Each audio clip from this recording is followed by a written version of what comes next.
Estamos de volta com a nossa colega da Rádio FM Cultura, Jaqueline Chala. Olá, tudo bem, Jaque? Tudo bem, João. Vamos falar hoje de Praia do Futuro, uma estreia que promete. É o quinto filme do Karim Ainuz, né? E ele que participa dessa retomada do cinema nordestino, com nomes maravilhosos, filmes também, né?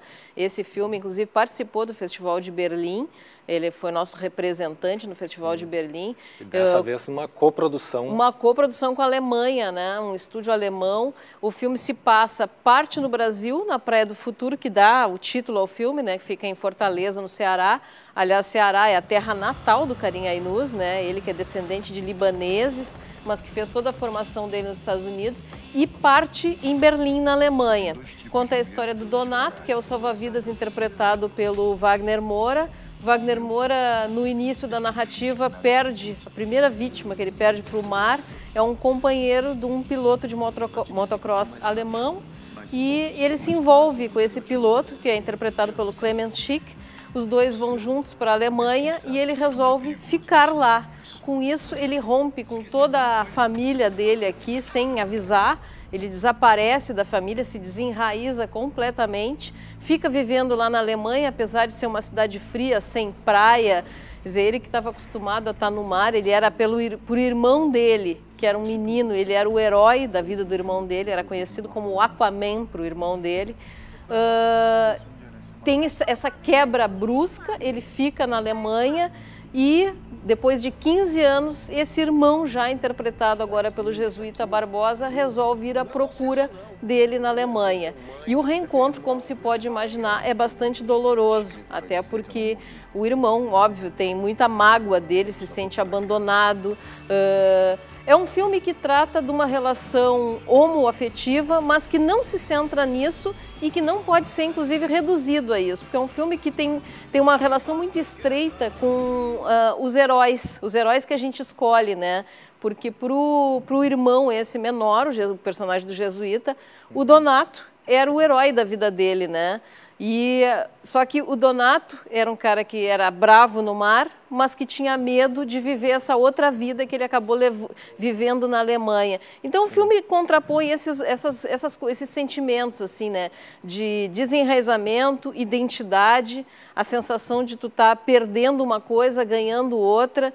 Ele contrapõe coragem e covardia. Quer dizer, se o Ayrton, que é esse irmão mais novo, tinha medo do mar, por outro lado, ele não tinha medo de viver a vida dele. Sim. Já o Donato, apesar da coragem no mar, tinha uma covardia imensa em viver os relacionamentos dele e em assumir esse outro lado da vida dele. É um filme extremamente poético, muito bonito.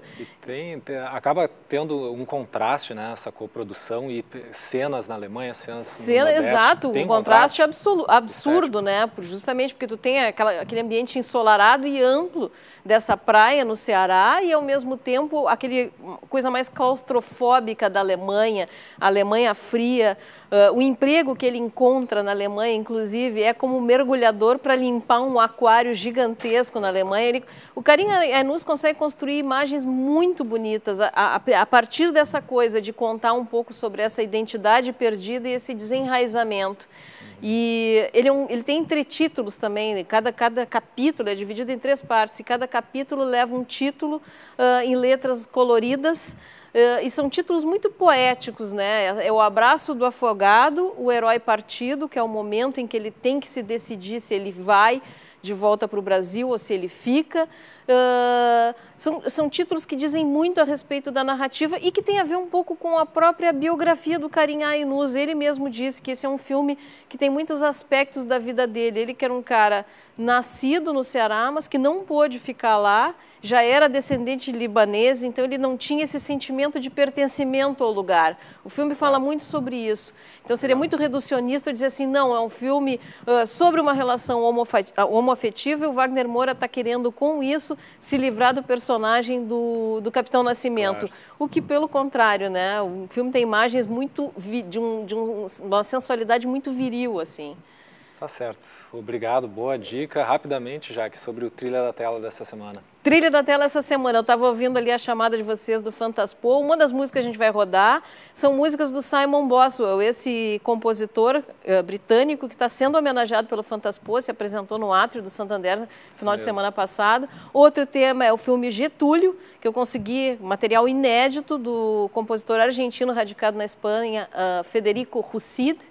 Então, muita coisa. E algumas músicas do Praia do Futuro também. Legal. Trilha da Tela no sábado, às 7 horas da noite. FM Isso aí. Cultura.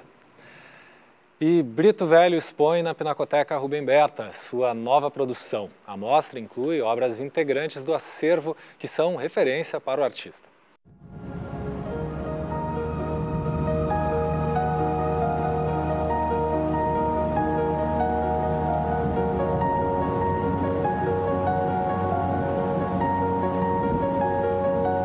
Mas eu assumi a profissão de artista com 20 anos.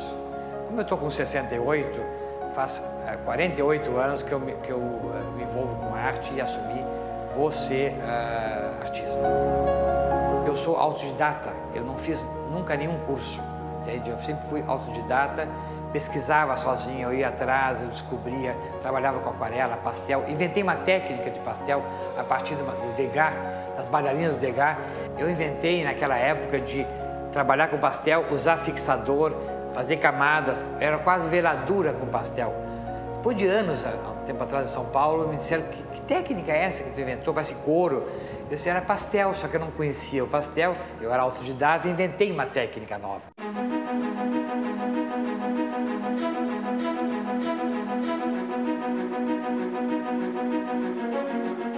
E eu comecei a planejar, porque sempre eu faço exposições de grandes formatos, pequenos formatos, esculturas em aço, eu trabalho com gravura também, quer dizer, então nunca fiz uma exposição assim, dirigida, preparada, específica, né?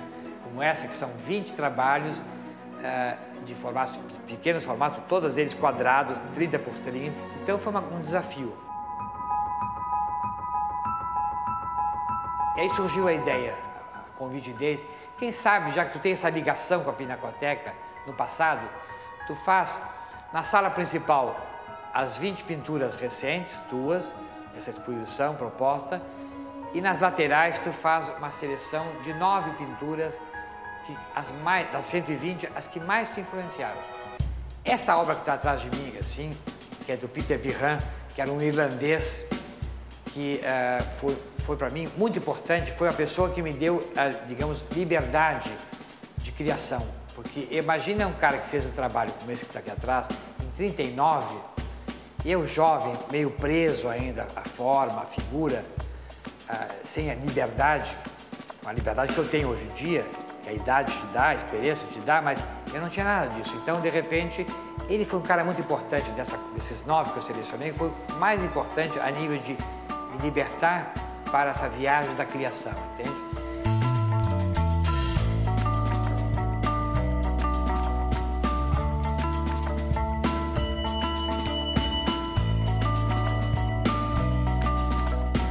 Então, cada trabalho aqui tem essa coisa. É muito difícil tu achar uma ligação direta com o meu trabalho. Não. E sim, são as libertações de amarras que eu fui cortando com o tempo. Eu sou uma pessoa obsessivamente ligado à figura humana, ao humano. Às vezes me dou conta, eu pego uma cadeira, um objeto, e esse objeto, essa cadeira, tem casos assim, eu me lembro de um exemplo. Uma alça de uma sacola, que era da minha mulher, de madeira, que arrebentou a sacola, e eu pegava aquela alça, eu colocava em cima de uma tela, com um lápis eu desenhava, e aquilo virava uma figura humana. Surgia a perna, surgia olhos, surgia... Entende? Eu tenho essa obsessão pelo humano, entende? Independente se é mulher, se é homem, se é criança, o que for, às vezes misturo com bichos, agora tem misturado com bichos, entram bichos também junto, pássaros, bichos, entende? Mas essa obsessão com a natureza.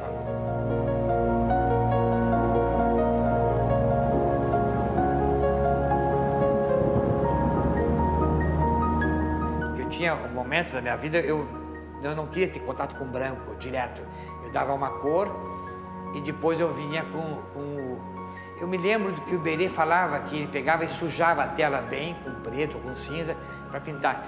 Eu me dei conta que eu fazia isso e eu parei com isso.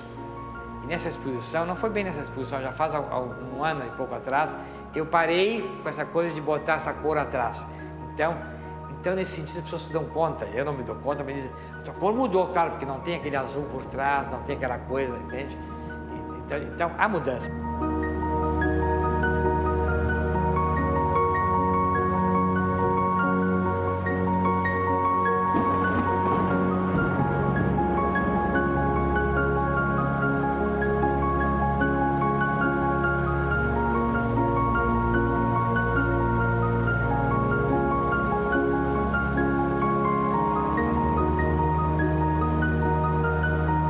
Encerramos o Estação de hoje com a cantora e pianista Bianca Gismonti.